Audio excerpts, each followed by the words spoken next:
We're going to be getting started with the speaking program in about 10 minutes, so people can continue to grab food, to eat, to enjoy, to talk with one another, and then we'll get started in a little bit. Also, if someone lost their parking ticket, we did find one and we have validated it. So if anybody lost their parking ticket, go to registration.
We're going to get started with the speaking program in 5 minutes. So if you want any last minute coffee, drinks, food, please come and enjoy.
last call. We'll get started in just a minute. Thank you, everyone.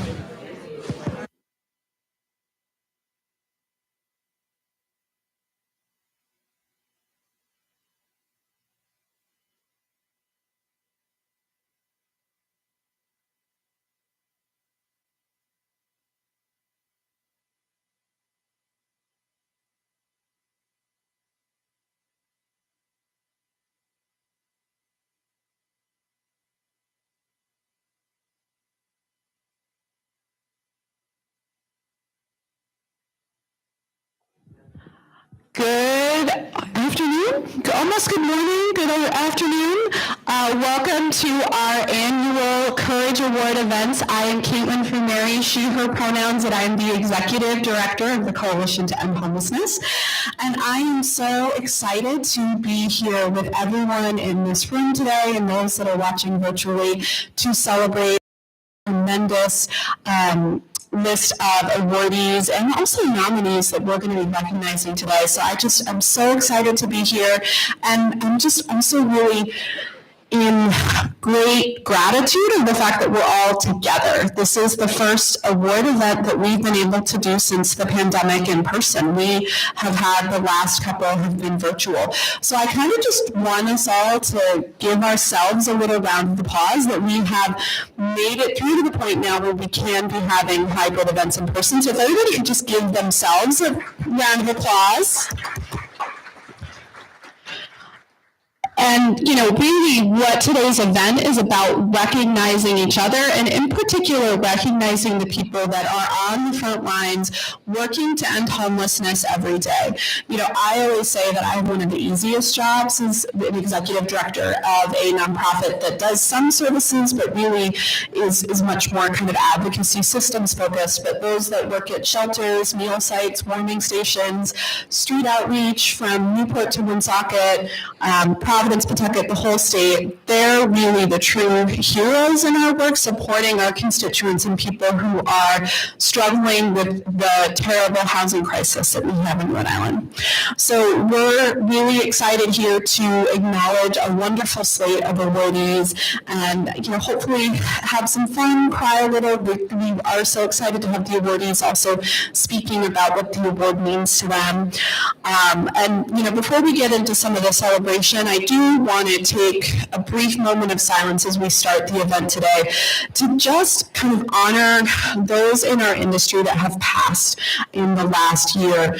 And in particular, we have workers like Aaliyah Rosen Pichard, who recently passed away in Vermont, who was a former chef and intern at Amos House before getting her master's degree. And she worked a lot with those that we serve, and I'm so excited. The food that you're eating today is actually Amos House Catering, so we are so grateful for their work. And there are workers all over, unfortunately, that do pass away, that have life issues that come up. So I would just like us to all take a brief moment of silence and bow our heads in recognition of those. And, thank you.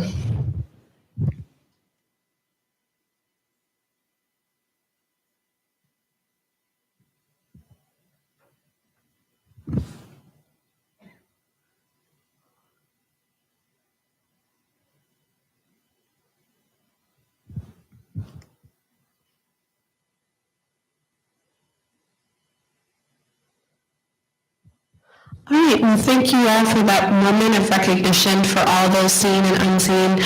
And I'd also like to now move on to recognize our awardees, and then we'll also have some remarks coming up from Secretary Pryor.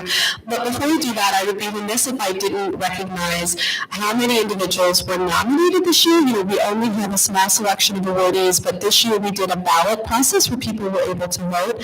And so there was really stiff competition. We have over 300 votes to select our winners this year, and our other nominees are deserving of your applause and admiration as well. So we had Eileen Hayes, Mayor Gabarian, Michelle Brophy, Speaker Sikochi, Representative Cruz, Dr. Ruhu Benjani, Benji Chaplin of the Youth Action Board, Brother Gary Dantzler of Black Lives Matter, Youth Pride, Sojourner House, Crossroads Rhode Island, and the Boston Globe were all nominated for awards this year. So I'd like to give a brief round of applause to those nominees.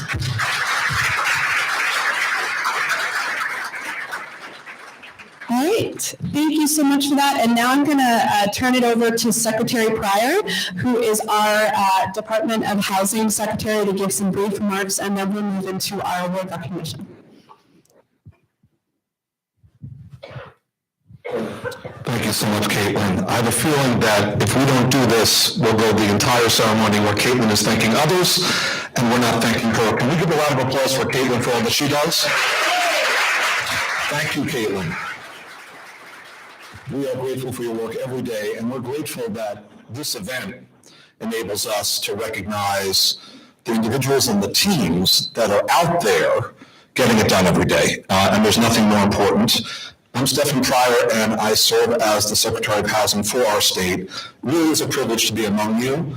I have had the ability over the last 3 months of serving in this capacity to see you all out there reaching out, offering assistance, not passing judgment, extending that hand, providing that service. We see you getting it done. It means the world. It couldn't be done without you. You are respecting and serving unsheltered brothers and sisters in Rhode Island who, without you, would have fewer alternatives, in some cases, no options, and you are doing the work that is invaluable on behalf of our state. So we are so very grateful. And Caitlin already touched upon this, but the recent phase of work has been enormously challenging. Since 2020, homelessness is unfortunately up in Rhode Island by 54%, 56% since 2020. The pandemic, the heart of the pandemic, the most severe phase of the pandemic has come and gone, but it caused enormous strain for your clients, our clients, and for all of you. The additional barriers that the pandemic presented and continues to present are profound. The eviction moratorium came and went. At some points in time in the course of your work, public focus comes and goes, but you stay at it. You stay at it because our vulnerable clients need it, and without this network of support, they would be in truly terrible shape, and you are providing new opportunities every single day. So we are incredibly grateful. I know that Senators Jack Reed and Sheldon Whitehouse will be here later, but I do want to recognize them in absentia and our whole congressional delegation for delivering resources for these purposes. And we're so grateful to our state leaders, our governor, our speaker, our Senate president. They are offering new and greater resources. And this is outstanding. And I know and you know that they're needed and that they're still not enough. i.e., we're extraordinarily grateful for the new resources that have come forward and for the fact that we are able to offer some more services, some more shelters, some more centers, but we also know that we are nowhere near equal to the task and we need to do more. And some of our resources, speaking of things coming and going, even imperfect things that are offering assistance, the Armory has come and it will be going. Some other shelters and seasonal centers are coming and going, and you all are working through all of that. And we need to make sure that even through that ebb and flow, we are doing ever more. We are doing ever more. So I think there's no better place to strike that theme and to say that we in the Housing Department are fully committed to enabling more to occur, and we must do so in partnership with you all. And what a marvelous way, coalition team, to express how magnificent this work is in its impact and in its positive contribution to our state, including our most vulnerable brothers and sisters. What a wonderful way to do that in honoring these individuals today. Rush Frazier and Youth Pride, Celestino Pottinger and Youth Pride, Dina Bruce of Open Doors, Stacy Levin of Parent Support Network, Andrea Smith and Help the Homeless RI. What an amazing collection of outstanding professionals who serve as an example to us all. And I've had the chance to see many of you all, you honorees, bless you, in action. I do have to say a couple words about a couple of people. I'm so in awe of all of you. And I've either seen you or now even read up even more, but I have to say a couple things. Dina Bruce.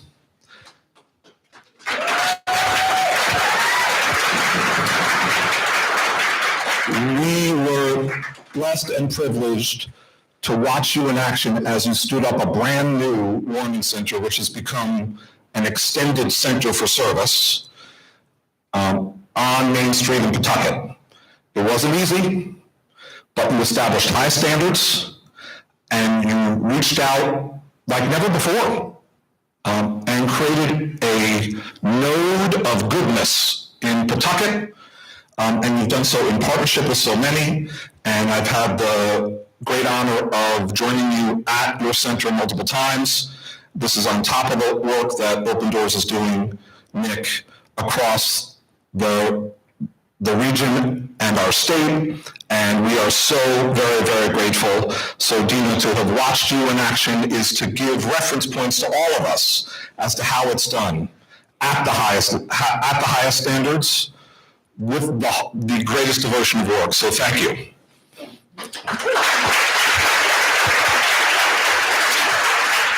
Stacy Levin opened her calendar and opened up some time to take a brand new housing secretary out to meet our clients. In the course of the point in time count, Stacy was generous with her perspective and enabled us, as one of several instances with several of the professionals in this room, for us to get out and meet individuals experiencing homelessness where they are. And I have to say that, and Stacy's also been an occasional advisor, not to be blamed for anything that we ever say or decide, but credited with providing the real on-the-ground perspective. And you all, for those who know Stacy, you know the spirit that she brings, which is positive, and we can do it, and we can offer more help, and we have a solution for that, and centered on the clients. So Stacy Levin, thank you for what you've offered to me as a professional to professional, and for all you do statewide. And these two exemplars, thank you, Stacy. And once again, Rush, Celestino, Dina, Stacy, Andrea, all of you, you blow our minds, you inspire us. You are the reason any of us can conduct this work. And we will continue to draw upon your wisdom and your example as we do the systemic work, the structural work, the provision of resources, the changes, the expansions in your spirit. Thank you very, very much. Caitlin, once again, I appreciate it.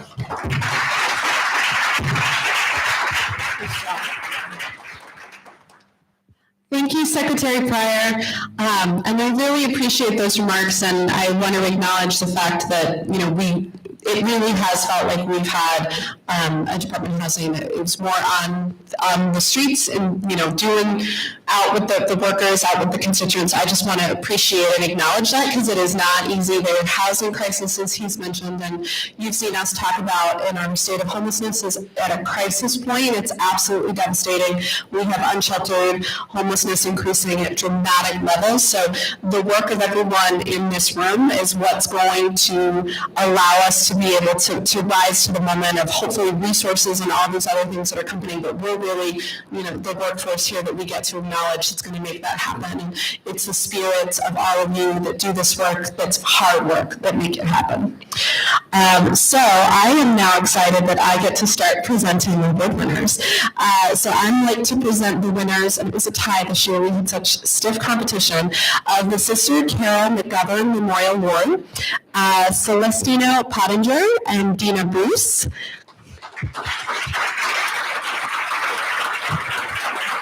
I'm going to start with talking about Celestino. They have worked in healthcare and housing and have a passion for teaching people how to navigate and advocate for themselves.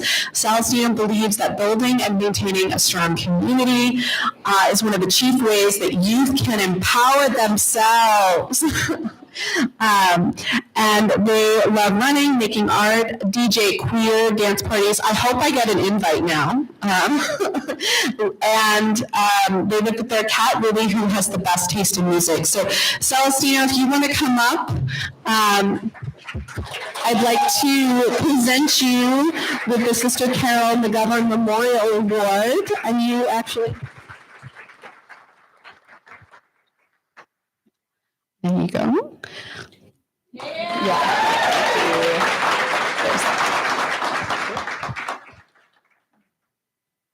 And Celestino, if you'd like to say a few remarks. Hi, everyone. Okay, hold up. I wrote some stuff. Sorry, Andrew.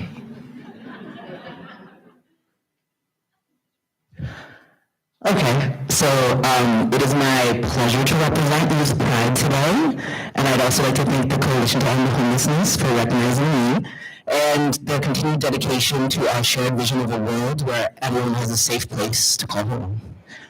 I'd also like to congratulate Dina. You're both very cool and beautiful, and you work really hard, and that's why we're being celebrated today. And your work, like what you actually do, makes me believe that what I do matters, like it's going somewhere. So thank you, thank you. So this is like a really hard job to do, because every day I look in the face of young people, of kids who, I don't know, they're trying to survive in a world that doesn't quite care for them. But I care, and you care. So we need to keep fighting, and it is our duty to win. And that's all I have to say. Thank you. Thank you, Celestino. Dina Bruce, who already has been mentioned, is our Opening Doors Program Coordinator. She manages the Pawtucket 24-Hour Warming Center, 25-bed men's homeless shelter and foundations, the first re-entry focused transitional sober house for women in Rhode Island.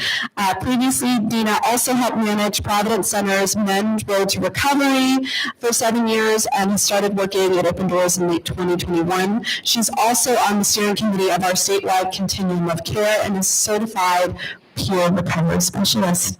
I'm so excited to offer you this award.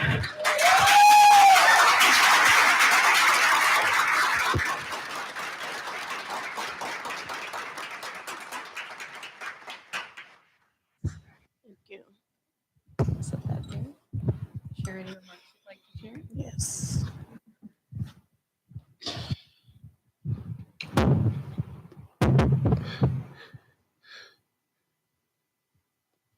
So 15 years ago, if you would have told me that I would be here today or doing the work that I do, I would not have believed you. I'm very grateful to have the opportunity to give back the way that I do. I just show up every day, and try to do good. And I always say, if I can help just one person, that's enough for me. Working at the Providence Center, I thought that was my purpose, and it was for a long time. And substance abuse and homelessness go hand in hand. I'm grateful to be part of the solution today. I see it every day, And some years ago when I was at my bottom, I was this close to being where they are. That close, and I'll never forget that. I just want to say thank you. I want to say thank you to my staff, because it's not a me thing. It's a we thing. You know, I have a great team. They drive me nuts sometimes. You know, the clients drive me nuts. My job is stressful, and it can be overwhelming at times, you know, but I wouldn't want to do anything else. If I could do this 1,000 times over, I would. Thank you.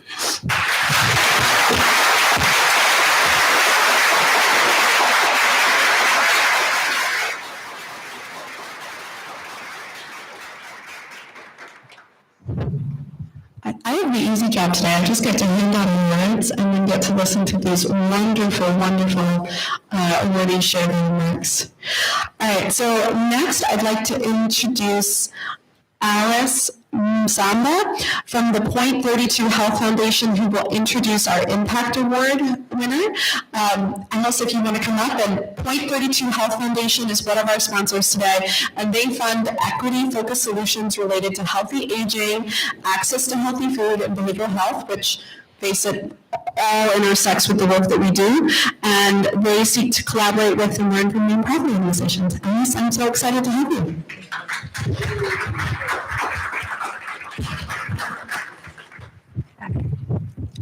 Hello, everybody. Good afternoon. I'm happy to be here to present this award, this year's Impact Award to Help the Homeless RI. And there's a lot that Help the Homeless RI does, so I'm going to look down a little bit and read all of this. They are a 501c3 group concerned citizens using social media to collect and distribute items to help people experiencing homelessness and provide meals to underserved.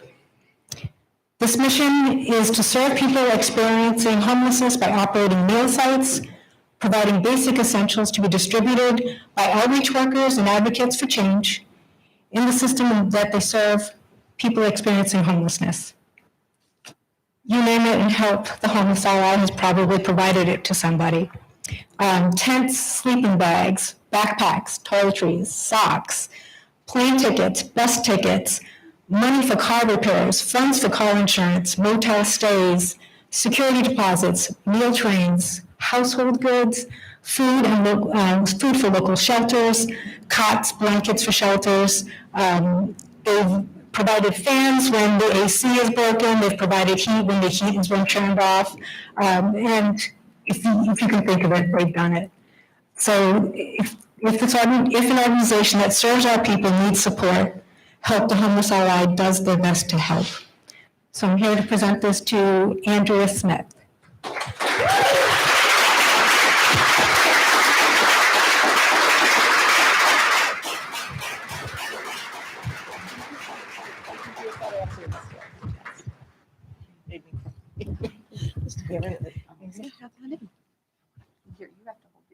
It's your award.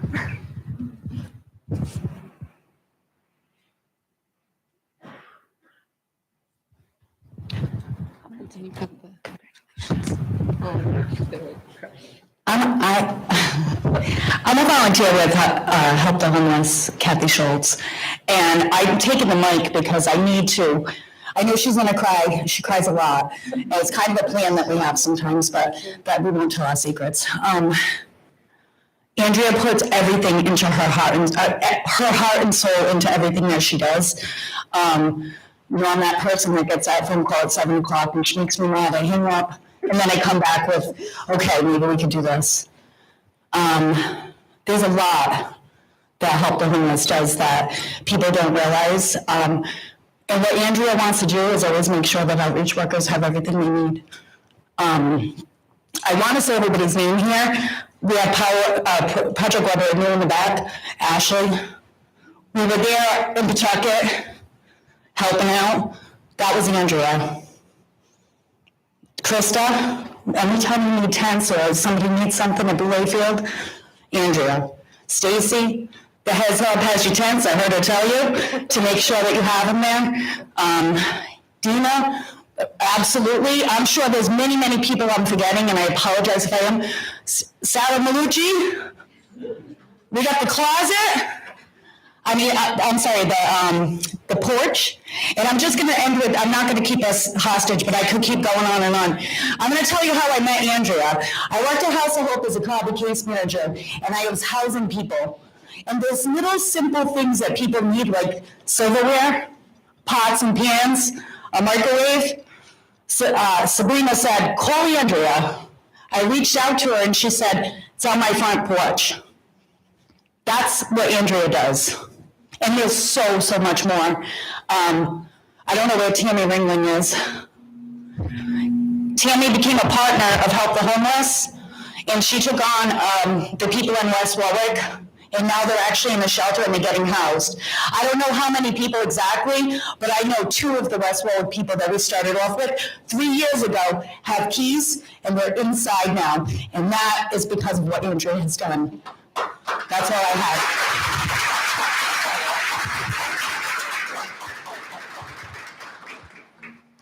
I started doing this work in 2014. I joined 2 women who were collecting items to distribute in Providence, and they had no idea what they were doing, where to find people in need. And our first meal served was Easter Sunday, 2014, outside. I knew that just serving people meals and throwing things at people was not enough. I started a Facebook page in 2014, February, and decided to do some research. Who's out there, what are they doing, and how can we help? I wanted to make a difference, but I never really thought that it would be such a great impact. And to hear, I go along, I do this work every day and never really think about what I'm doing, and then every once in a while, writing a grant, getting an award, and hear other things. And I'm so grateful for all of my volunteers and the donors and people who supported me, Kevin, Amos House, all through COVID, when West Warwick had no food options. Amos House gave us food. Kevin helped me distribute. We were out there 7 days a week. I just want to say thank you. And for those of you in this room that have inspired me from the beginning, I'm here. If you need me, reach out. Love you all. Thank you, Andrea. And Help the Homeless.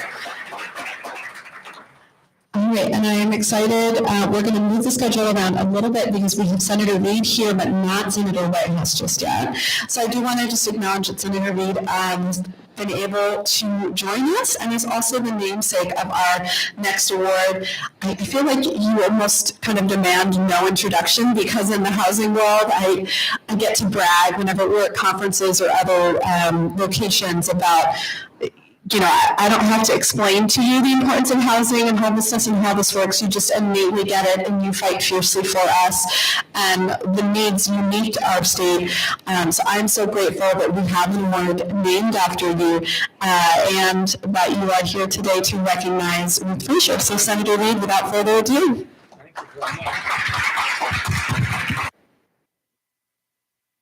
Thank you, Caitlin. It's a pleasure to be here today. I'll be joined shortly by Senator Whitehouse. I want to recognize Secretary Pryor and obviously thank Caitlin and the Rhode Island Coalition to End Homelessness for leading the change to alleviate and end homelessness in our state. I want to thank every service provider that's here today, because you are doing something that is, I think, the first order of business for any community, is to ensure people have safe, affordable, decent housing. From that basis, much can be accomplished. Children can go to school and be educated. Jobs can be obtained, found, and kept. But it begins in so many ways with housing. And we face in the COVID-19 a real challenge to affordable housing. Indeed, we saw a 43% increase in homelessness between 2020 and 2022, the 6th highest in the nation. And unfortunately, that problem has not been completely resolved yet. In Washington, Sheldon and myself and David, Seth, and Jim, when he was with us, were fighting hard so that we could help with them. We were able to secure $11.5 million for our homeless assistance programs, including $1.1 million in entirely new funding to help Sojourner House and House of Hope expand their rapid rehousing and permanent supportive housing for vulnerable Rhode Islanders. But we're facing a real challenge now because our Republican colleagues in the House of Representatives wants to cut all of this spending by 22%, more or less, and it would be a $13 billion reduction in the HUD rental and homeless assistance program. That's intolerable is a polite term. I will not go any further. I'll try to be polite. Well, despite all these turmoil, difficulties, challenges, we have people amongst us that rise up every day and fight the good fight, and one of them is Rush Frazier. Rush has organized, counseled, mentored, and advocated for others for well over a decade. From Georgia and Tennessee to Worcester and now Providence, Rush has developed stronger, safer, and more welcome communities everywhere, and it's no small feat. I'm sure most of you know Rush is currently the Executive Director of Youth Pride, Inc. of Providence. Youth Pride provides critical services from the drop-in center and pantry to support groups and advocacy that uplifts our LGBTQ youth every single day. Rush, thank you for coming to Rhode Island. Thank you for leading one of our most impactful nonprofits. And thank you for dedicating your life to serving individuals and groups that need it most. I hope you're in the Ocean State to stay. And ladies and gentlemen, I'm honored that this year's, I think the official title is Jack Reed Advocacy Award. Rush Frazier, please, Rush.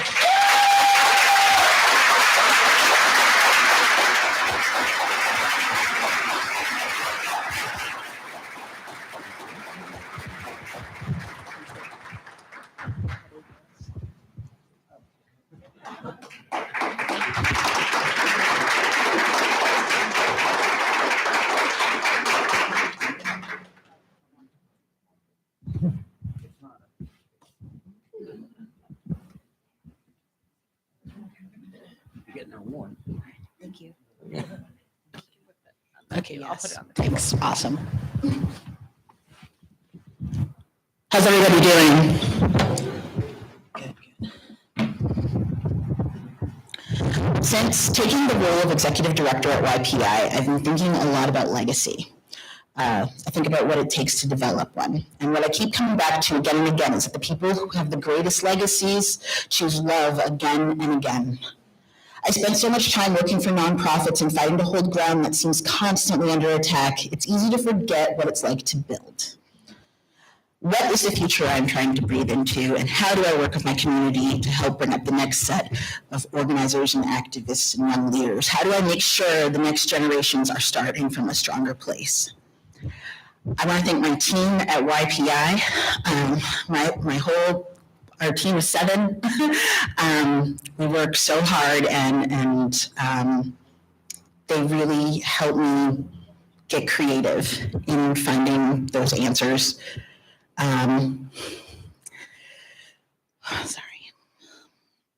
Ella Baker says the work of an organizer is to organize yourself out of a job.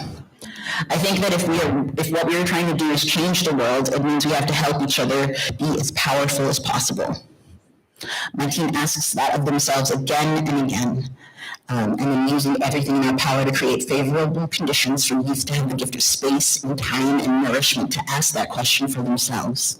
Cultivating the patience to support experimentation with an answer is what I feel most called to do. Working to make sure my neighbors get the opportunity to discover or reinforce this good news. The thing I need to do is everything in my power to bring the next person up, the same way that my elders and peers lift me up, to turn around and remove the barriers that I had to get over. The real magic in this is that none of us have to be completely healed or perfect to open up those opportunities, that we don't have to make a certain amount of money or have a degree in anything to do it. It doesn't even have to look the same every time.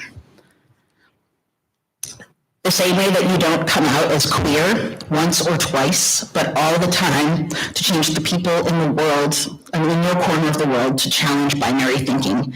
It's the same way you also work to change the corner of the world repeatedly to stand in opposition to white supremacy in all its bigoted, violent iterations.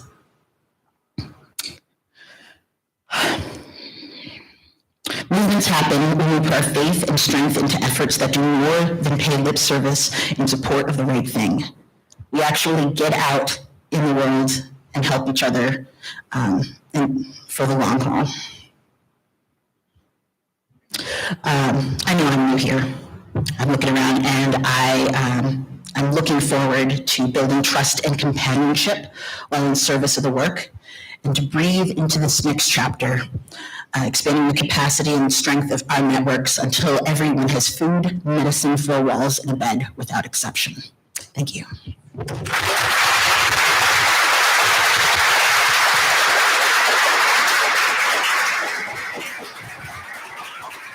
Thank you so much, and thank you, Senator Reid, for your remarks. I'm just waiting on Senator Whitehouse.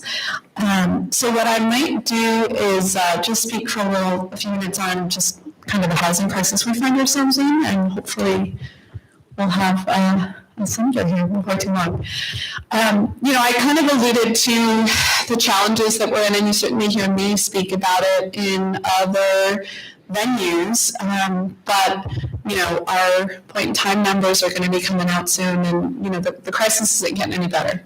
We have a lot of people living outdoors, and I think this work is just really, really hard. And I've said that a couple times, but it's just worth repeating that each day showing up to a job where it just feels like it's getting harder and harder. And certainly we're excited about housing and services and different programs coming on, but it feels like we were just closing a program or just reopening a program. And so just the work of doing that day in and day out is traumatic. There's a lot of vicarious trauma. There's a lot of direct trauma in the work that we do.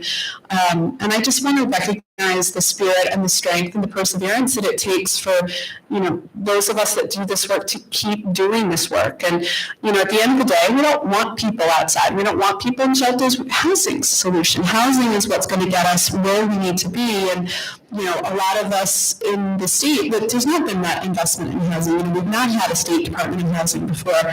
So hopefully we'll start to see the expansion of housing and housing that meets everybody's needs. For the people we serve, it's extremely low income. We want to see housing for people that really are the most vulnerable and that meets their needs in the location that they want, keeping in mind different geographies, different populations. And so, I think that can happen, and we're working towards that. But I'd be lying to say if there was this was going to be fixed tomorrow. And so I'm just so grateful for the spirit of us in this room showing up every day to a hard job. And, it will get better. There are projects that are coming online. There is work that's happening. And just, I think it's a Margaret Atwood quote or one of another favorite author that says, a small group of well-intentioned people. That's what makes the difference. It's everybody coming together, sharing their opinions, sharing what they think that, needs to happen for their constituents, what the constituents think need to happen, and empowering and lifting up those voices. And when I look at the candidates and the awardees today, I'm so excited to see the recognition of the youth work in this industry, because for so long, in some ways, it's been an afterthought. So the fact that we get to center and recognize those that are working in the youth space, they're certainly very vulnerable, often hidden. And as many of you know, I'll do a quick pitch for our youth point in time count. We are currently doing a point in time count for the state of Rhode Island. It's going on for about a month. We're partway through, and that's an opportunity to get a real sense of who is a youth that is unsheltered or doubled up or couch surfing and just in need. And there's a lot of intentionality that's gone around this youth point in time count to make sure that it's youth-centered and youth can participate with a great deal of autonomy. And that's been really, challenging to figure out how to make that work, but it's been so important. So I do want to recognize the work that's happening specifically around youth in the state, because I think we're in a really big industry. The industry is moving in the right direction, and Tatiana from my staff, just to specifically name, is someone who's been a tremendous asset for this work, and also Youth in Action, who's the Youth Action Board lead. So, there's a lot that is moving in the right direction, and I think the youth really, in a lot of ways, are our future. So I think it's poignant that we are acknowledging and centering them here. I'm going to pause and not let you continue to listen to me that along. So I think what we're going to do is take about a 5-minute intermission while we wait for Senator Whitehouse to come. I believe they were at the same event, so I'm told they should be here any moment.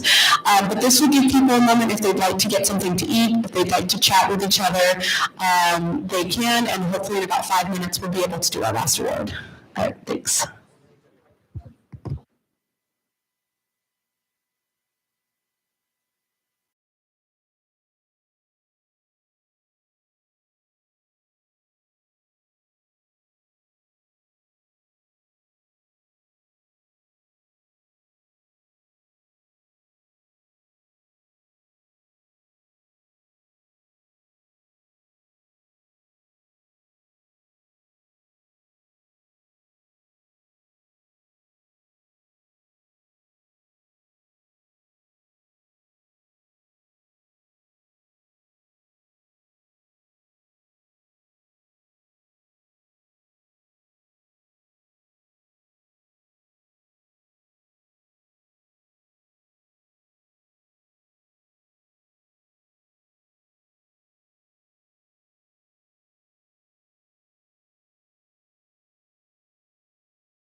very distinct honor of presenting the Sister Judy Suarez and John Cohen Memorial Award for Direct Service.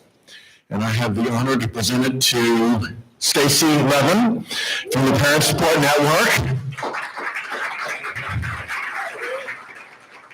who does both community outreach and peer recovery, which makes her one of the world's greatest people just on those things alone.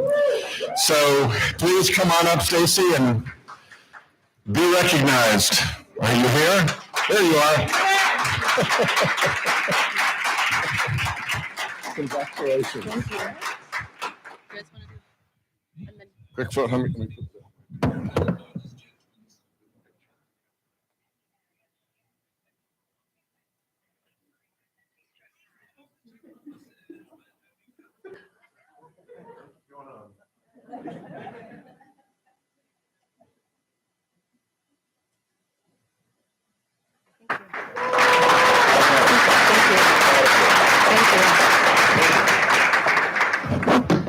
She will take the mic. Thank you.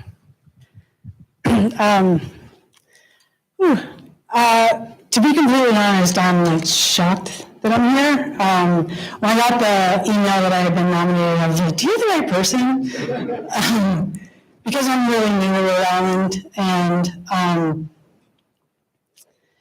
so my parents always taught me that the most important thing I could do was to make a difference in my community, and I've tried to do that everywhere that I've lived. And I came up to Rhode Island in September, and I was only supposed to be here for a week, and I Googled beach near me, and I was like down by the airport at a hotel, and it sent me to Narragansett, and by the time I left the beach, I knew I was going to move here. I thank Jonathan for that, because he was the first person I met here, and he introduced me to Sarah, who invited me to join Parent Support Network and to do this work. And without either of them, I would definitely have never come here. So I'm really grateful to be standing up here and to also be able to show people that feel invisible that they are seen and respected and loved and cared for. I mean, everybody has said it this whole day that like the lack of housing is beyond an issue in Rhode Island, and my real hope is that that the state will invest in legitimate housing for all, so that everyone has a safe place to sleep at night. Because, and that's not a tent, a bike path. The communities that respond in a range of ways, from like outward hostility to just passive aggressive ambivalence to our unhoused community members. It's like the time has like more than come to stop doing that and to invest in all of Rhode Island and all of the people that live here, because who knows, with a safe place to live, what anybody could do. So thank you very much for your time. I really appreciate it.